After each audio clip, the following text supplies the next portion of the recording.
Continuamos con nuestra serie sobre los 9 dones del Espíritu y seguimos viendo el tercero de ellos, que es la fe, el sentido espiritual de la fe. Allí en el Sermón del Monte, Jesús da una serie de instrucciones, en realidad son recopiladas por Mateo, y podemos dividirlo en 3 secciones, ¿no? La primera, la más breve, son las 9 bienaventuranzas.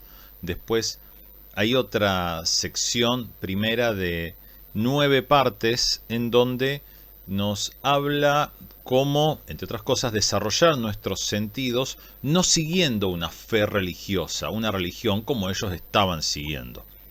Mateo 5, 21, 26 dice: Ustedes han oído que se dijo a los antiguos: no matarás, y que cualquiera que mate será culpable de juicio. Pero yo les digo que cualquiera que se enoje contra su hermano será culpable de juicio.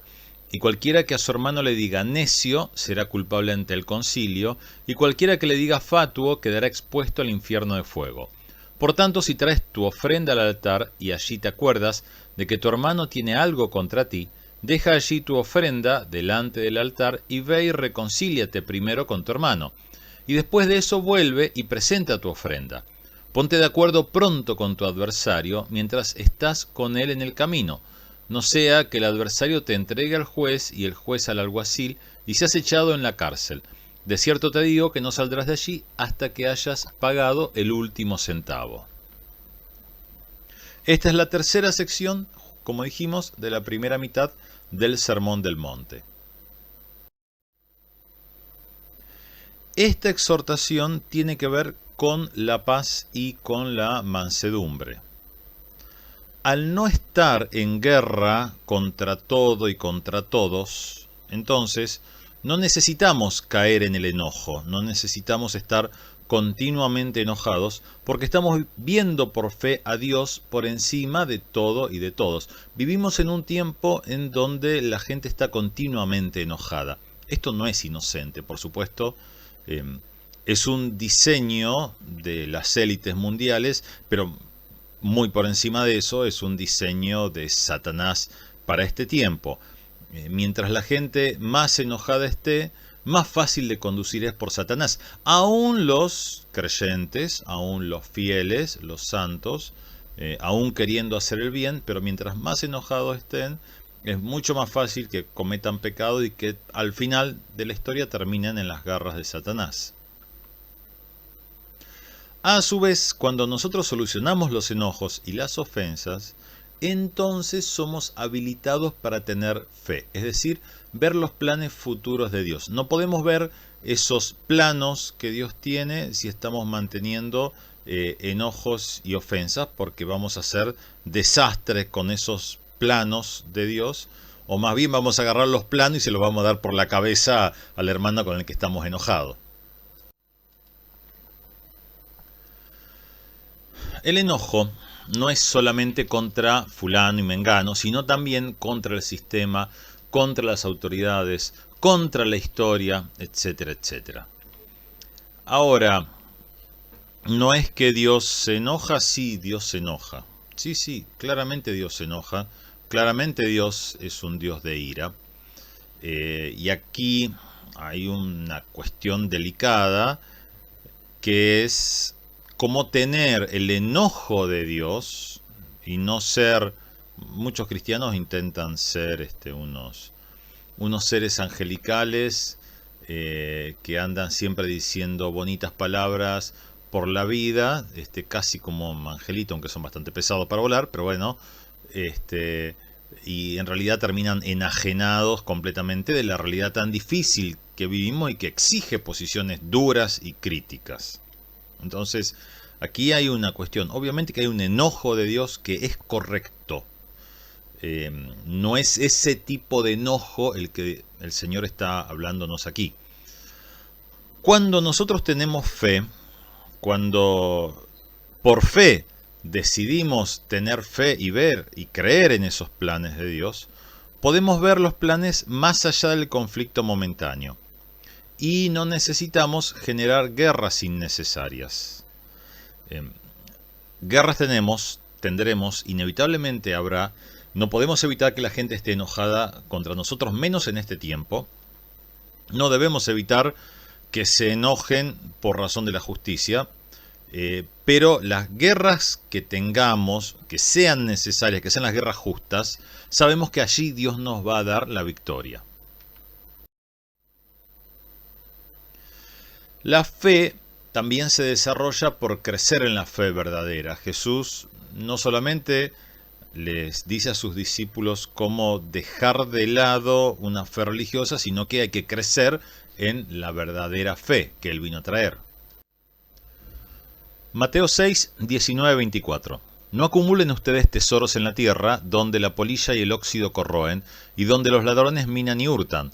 Por el contrario, acumulen tesoros en el cielo, donde ni la polilla ni el óxido corroen, y donde los ladrones no minan ni hurtan. Pues donde esté tu tesoro, allí estará también tu corazón. La lámpara del cuerpo es el ojo, así que si tu ojo es bueno, todo tu cuerpo estará lleno de luz. Pero si tu ojo es malo, todo tu cuerpo estará a oscuras. Y si la luz que hay en ti es oscuridad, ¿cuán oscura no será la misma oscuridad? Nadie puede servir a dos amos, pues odiará a uno y amará al otro, o estimará a uno y menospreciará al otro. Ustedes no pueden servir a Dios y a las riquezas. Bueno, esta es la tercera sección de la segunda mitad del Sermón del Monte. La fe en Dios versus la fe en lo visible. ¿Qué es lo visible? Mamón, el Dios de las riquezas. Visible que es mentira, o sea, ¿qué es visible? Y te ponen unos billetes encima de la mesa y te dicen que eso es visible. Sabemos la realidad espiritual que hay por detrás. Es mentira. Simplemente vemos unos papelitos, vemos algo que podemos tocar y pensamos que es visible, pensamos que es real porque lo vemos, pero no hace falta, realmente no hace falta ni ser espiritual ni ser cristiano para darse cuenta de que aún eso visible tampoco tiene mucho sustento. Es claro, sin duda, que necesitamos la fe para confiar en Dios y para movernos en este mundo. Hay que diferenciar. Una cosa es la fe, como siempre venimos diciendo, una cosa es la fe para creer que Dios existe, que iremos al cielo, que hay un mundo espiritual, y otra cosa es la fe para obrar en la tierra y hacer tesoros espirituales, en los cuales pongamos nuestra esperanza.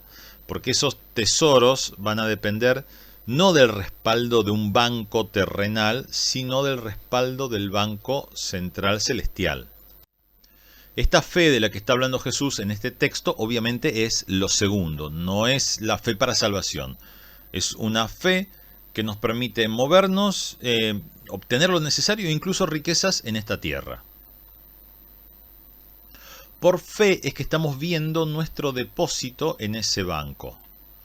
Podemos creer en Dios para salvación, pero servir a las riquezas en este mundo. De hecho, creo que muchos cristianos, incluso muchos cristianos que son prosperados, entre comillas o en cierto sentido, digamos económicamente, en realidad creen en Dios, yo no estoy diciendo eso, se van a ir al cielo, pero en este mundo están sirviendo a Satanás.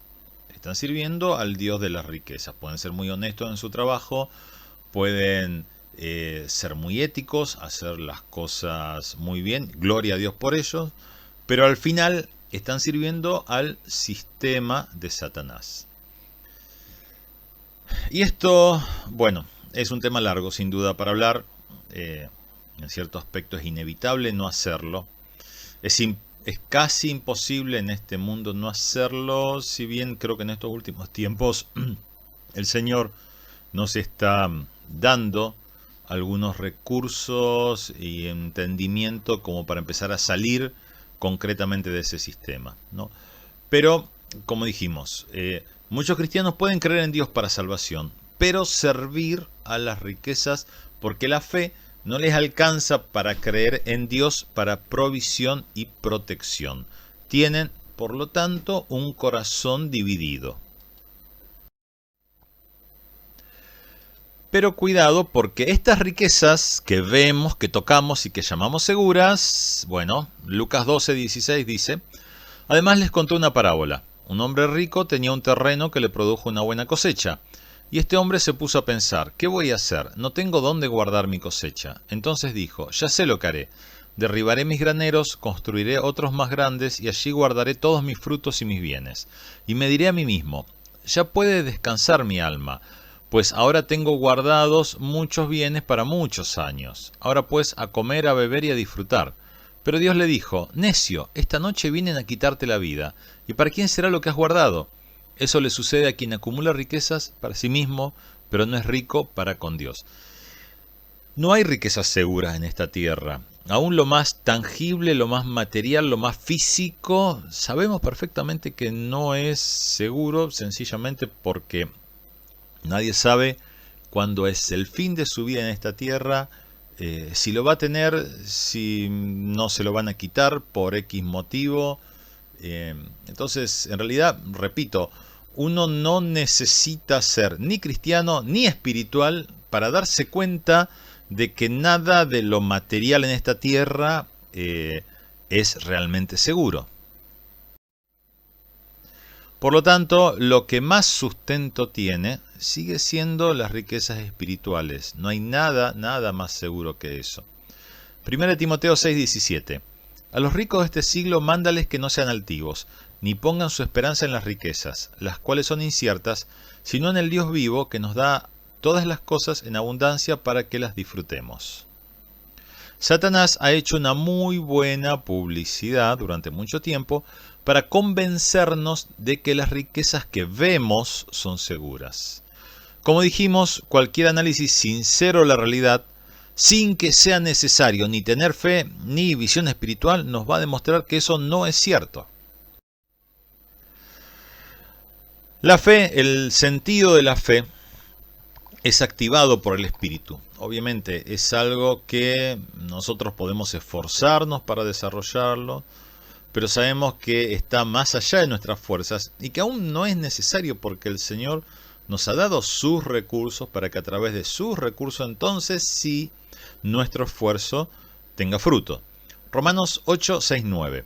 Porque el ocuparse de la carne es muerte, pero el ocuparse del Espíritu es vida y paz. Las intenciones de la carne llevan a la enemistad contra Dios, porque no se sujetan a la ley de Dios, ni tampoco pueden. Además, los que viven según la carne no pueden agradar a Dios. Pero ustedes no viven según las intenciones de la carne, sino según el Espíritu, si es que el Espíritu de Dios habita en ustedes. Y si alguno no tiene el Espíritu de Cristo, no es de él. Bien, esta es la tercera sección de la primera parte de Romanos 8. Aquí vemos la palabra frónema, inclinación, propósito, intención. Una palabra que solamente aparece en este capítulo. Hay que prestar atención a eso. Intención. Planes que se cumplen por fe. Intención, propósito, planes. Planes que están ahí en semilla y que van a concretarse, o por lo menos tienen muchas probabilidades de concretarse. Ahora, los planes de quién, los sueños de quién, las intenciones de quién. Ahora, cuidado, porque aquí no se trata exactamente de los planes de las tinieblas, no es que necesariamente haya un demonito que nos está susurrando al oído, sino los propios, los buenos pensamientos y los buenos deseos humanos, lo que fue escrito en nuestro ADN por el pecado, el daño genético que venimos arrastrando de generaciones causado por el pecado, el daño genético que se nos está incluso tratando de hacer ahora a través de las herramientas que ya sabemos, el arrastre de iniquidades generacionales, lo que llamamos los microARNs, que se transmiten durante varias generaciones y que modulan la expresión de nuestros genes. Eso que es el lugar santísimo, que son nuestros genes. Todo eso lo tenemos de herencia, pero no corresponde con el diseño humano original. Notemos las palabras vida y paz versus enemistad. Es ese enojo, esa enemistad que decía Jesús, enojo constante. Está escrito allí también. Ahora, esto solo es posible por medio del Espíritu Santo. Las intenciones o inclinaciones del Espíritu nos van a llevar a conocer los planes de Dios. Ahora, ambos están ahí, disponibles. Están los planes de nuestra carne, los buenos deseos, buenas intenciones de nuestra carne, y están los planes de Dios. Según lo que decidamos obedecer, se va a activar o no el sentido. Repito, no se trata de el mal deseo de ir y asesinar a alguien o de ir y cometer un hecho horrible. No. Se trata de los buenos deseos y las buenas intenciones de nuestra carne, que pueden ser perfectamente buenos y válidos, pero que en realidad, al estar fuera de los planes de Dios, nos meten en un camino que al final nos lleva a pecar, a separarnos de Dios, a cometer un montón de errores. Es una cosa muy sutil en la cual podemos decidir, perfectamente podemos decidir, y que no se trata de elegir entre algo que es bueno y algo que es manifiestamente pecaminoso. Aquellos que tienen desarrollados, activados los sentidos espirituales, pueden alcanzar esta vida victoriosa que Dios ha preparado para nosotros en esta tierra. No estamos hablando de la vida futura. Eso es otra cosa. El desafío no es simplemente morirnos e ir al cielo, porque para eso, bueno, nos convertimos y nos morimos y ya está. Ese no es el desafío. El desafío es poder traer el cielo a esta tierra, traer el reino a esta tierra. En la segunda parte de Romanos 8, tercera sección, dice: y a los que predestinó, también los llamó, y a los que llamó, también los justificó, y a los que justificó, también los glorificó. Aquí tenemos toda la secuencia del plan de Dios hasta su cumplimiento terrenal. ¿Ok? Porque acá todavía, bueno, si ustedes quieren podemos enfocar esto desde un punto de vista espiritual, pero en realidad la primera interpretación es terrenal, no todavía en relación con la vida eterna. Dios conoció, supo de antemano, no eligió arbitrariamente. Este fue el gran problema que tuvo Calvino, lo que lamentablemente nunca entendió. Fue un excelente reformador.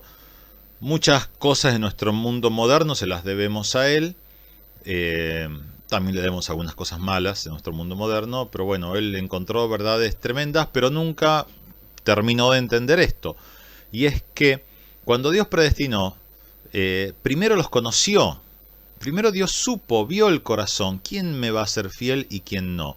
Entonces, conociendo, habiendo visto quién habría de creer en él y se habría de mantener fiel, planificó en el cielo para que esas personas, con un corazón que él ya había visto, encontraran la salvación y anduvieran en buenas obras.